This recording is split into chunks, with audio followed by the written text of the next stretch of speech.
இந்திய கிரிக்கெட் அணியினுடைய இளம் நட்சத்திரமான சுப்மன் கில் புதிய ஒருநாள் அணித்தலைவராக நியமிக்கப்பட்டுள்ளார். ரோஹித் சர்மா தலைமையிலிருந்து விலகிய பிறகு கில்லுக்கு இந்த பெரிய பொறுப்பு வழங்கப்பட்டிருக்கிறது.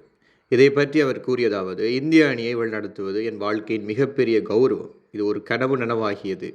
என் நோக்கம் அணியை உலக கோப்பைக்கு தயாராக வலிமையாக்குவது என்று தெரிவித்தார்.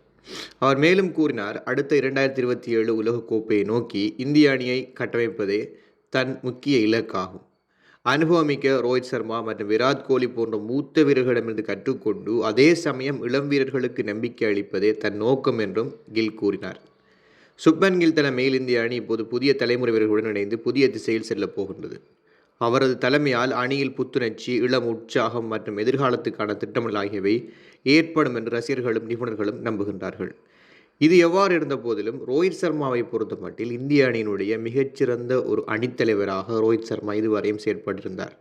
பல முன்னாள் கிரிக்கெட் வீரரின் கூற்றுப்படி ரோஹித் சர்மா 2027ஆம் ஆண்டு உலகக்கோப்பை வரை சர்வதேச ஒருநாள் போட்டிகளினுடைய அணித்தலைவராக இருந்திருக்கலாம் என்று பல பேர் குறிப்பிட்டும் இருக்கிறார்.